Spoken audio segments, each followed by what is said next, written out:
Carolyn Johnson says justice was never served in the death of her son, Kendrick. It's painful. As I always tell them, they killed the wrong child, but they got the right parents, because we're going to continue to keep fighting. On January 10th, 2013, Kendrick Johnson walked into his Georgia high school alive, smiling and full of dreams. By the next afternoon, he was found dead, upside down inside a rolled-up wrestling mat in the school gym. Authorities called it a freak accident. His family called it something else: murder. What happened in those missing hours between his last sighting and the discovery of his body has become one of the most haunting, controversial mysteries of our time. A story of unanswered questions, missing organs, and a search for truth that refuses to die.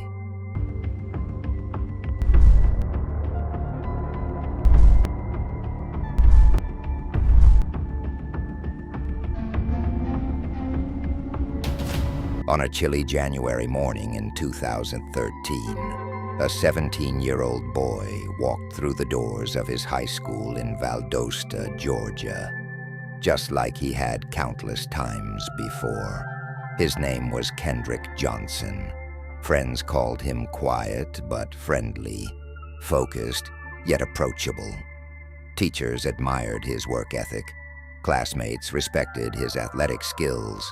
He was a football player, a basketball enthusiast, and a young man with clear ambitions: college, sports, a career, and a better life for his family.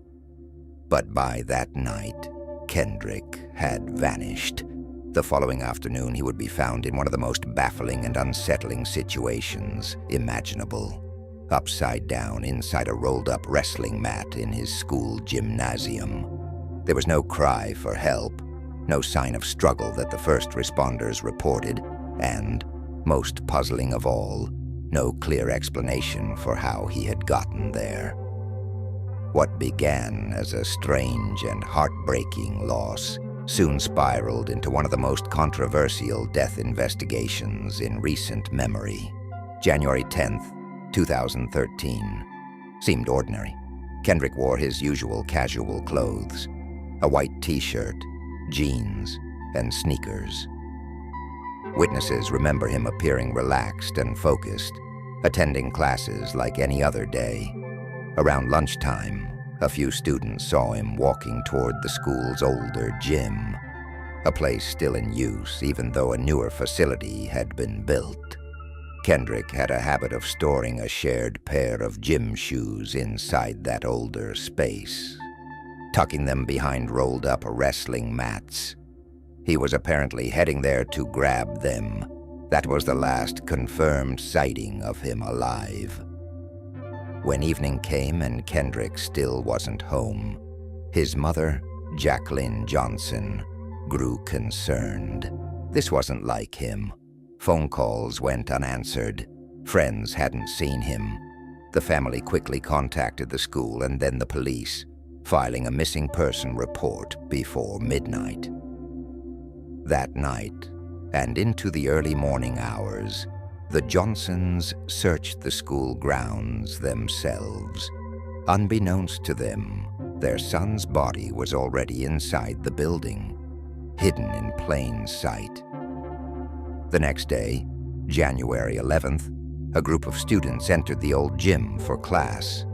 Some noticed a foul odor coming from a cluster of large, rolled-up wrestling mats stacked vertically in a corner. One student climbed up to investigate and peered into the narrow opening at the top of a mat. What they saw made them freeze: a pair of sock-covered feet sticking upward. Staff were alerted immediately. Emergency personnel arrived, cut open the mat, and found Kendrick Johnson's lifeless body. He was upside down, his torso wedged in the center of the mat, arms pinned tightly to his sides. His face was swollen, discolored, signs consistent with being inverted for many hours. Near his head was one of his sneakers. The other shoe, the one he was supposedly trying to retrieve, lay at the very bottom of the mat, below his feet. The mat was about 6 feet tall and 2 feet across. It was too narrow for Kendrick's shoulders to move freely once inside. The Lowndes County Sheriff's Office wasted little time forming a theory. Kendrick had been trying to retrieve his sneaker, slipped in head first, and became trapped. They concluded he died from positional asphyxia, suffocation caused by being stuck in a position where breathing is restricted. Investigators suggested that his muffled cries went unheard in the large, echoing gym, especially if students were between classes. There were no visible external injuries, no defensive wounds, and no obvious signs of a fight on the gym floor. To the authorities, this was simply a tragic accident. Within days, the case was essentially closed. People just don't understand how hard it is to lose a child, but to lose one to murder, senseless murder. We will prove that this sheriff department once again lied. We talking about a child who was murdered. For Kendrick's parents, Kenneth and Jacqueline, the explanation didn't fit.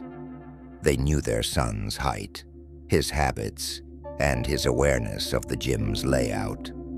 The idea that he would climb into a mat head first seemed illogical. When they saw Kendrick's body at the funeral home, their doubts grew stronger. His face looked badly swollen, and his skin bore marks they didn't believe could be explained by suffocation alone. They were troubled by the cramped, upside-down position his body had been found in, and by how quickly the case had been wrapped up. Even more frustrating was the way the scene had been handled. The gym was not locked down for long. Students had been allowed back inside soon after the discovery. Bloodstains on a nearby wall were not tested. Surveillance footage wasn't reviewed immediately. Witness interviews were minimal. But the Johnson family sought an independent review. They hired a doctor, William R. Anderson, a private pathologist, to perform a second autopsy. His findings turned the case upside down. Again, Dr. Anderson reported that Kendrick had suffered blunt force trauma to the right side of his neck, consistent with an inflicted injury rather than an accident. In his opinion, this injury could have rendered Kendrick unconscious or even killed him before he ended up in the mat. Then came an even more disturbing discovery. Kendrick's internal organs, including his brain, heart, liver, and lungs, were gone. In their place, the body cavity had been filled with crumpled newspaper. The funeral home that prepared Kendrick for burial claimed they had received the body without organs and had used newspaper as a filler, a practice they admitted was unusual but not unheard of in certain circumstances. The Georgia Bureau of Investigation stated that the organs had been removed during the first autopsy and destroyed during the embalming process due to decomposition. The Johnson family didn't believe it. To them, this wasn't just sloppy. It was suspicious. How could all of his vital organs be missing, with no proper documentation or explanation? This revelation fueled public outrage. To Kendrick's supporters, it became symbolic of a larger problem, a system that was either hiding something or refusing to care enough to find the truth. The second autopsy findings, the blunt force trauma, and the missing organs became the cornerstone of the Johnson family's campaign for justice. They believed these facts pointed toward foul play and possibly a cover-up. Over the years, they held rallies, spoke to the media, and filed lawsuits. They accused local officials of mishandling the case and failing to preserve key evidence. They questioned whether someone at the school or connected to it had more information than they were admitting. Public opinion began to split. Some believed the Johnsons were right, that Kendrick had been murdered and the truth buried. Others felt the tragedy was being exploited, that the accident theory still made sense. Adding to the tension was the school's surveillance video. When released, it showed Kendrick walking into the gym, but never showed him leaving. However, there were unexplained gaps in the footage, and some angles that should have captured more of the gym were mysteriously missing or obscured.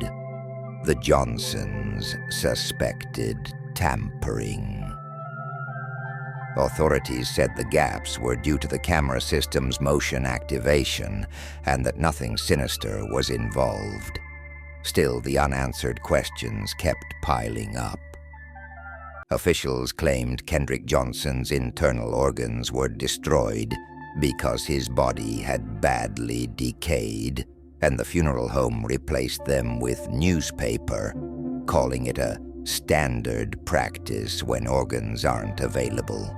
The explanation drew outrage, as newspaper is not a medically accepted material, and many viewed it as unprofessional, careless, and possibly unethical.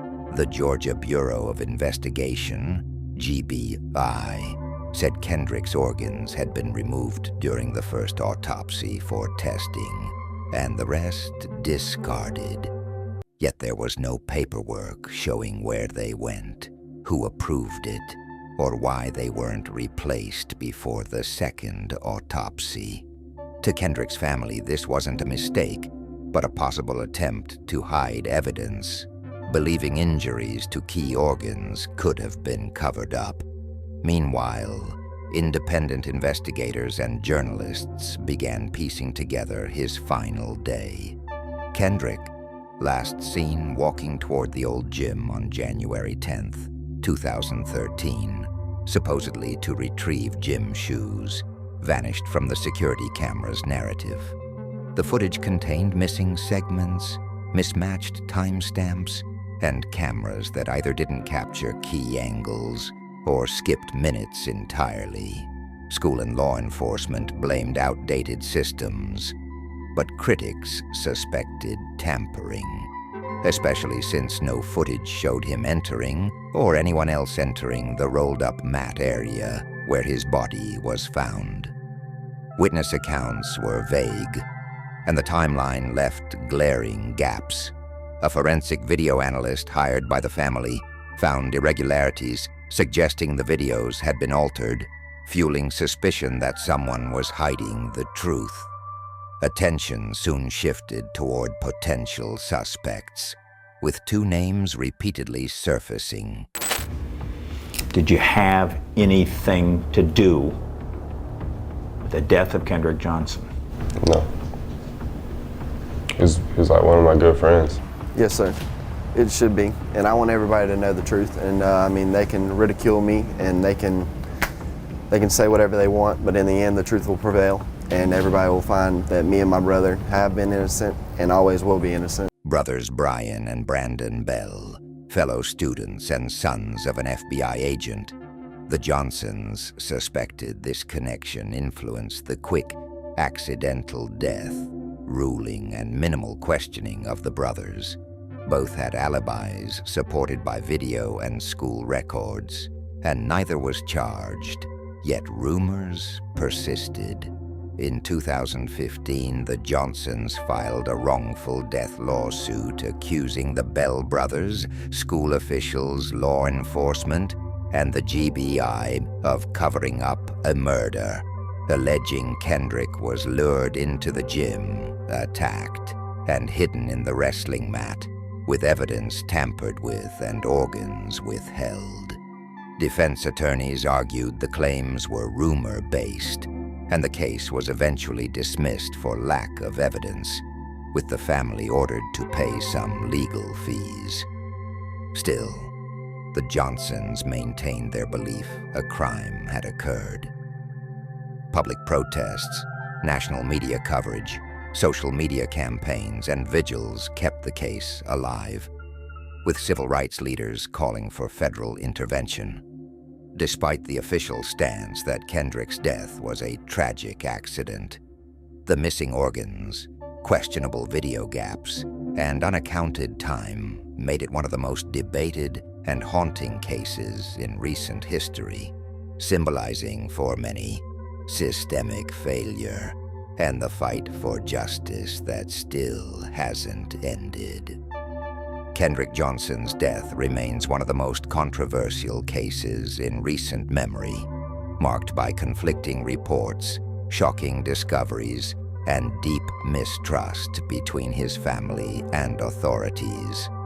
In 2013, the Georgia Bureau of Investigation ruled his death accidental, claiming he suffocated after becoming trapped in a rolled-up gym mat while retrieving shoes. His family rejected this explanation, suspecting foul play, especially after an independent autopsy found signs of blunt force trauma to his neck.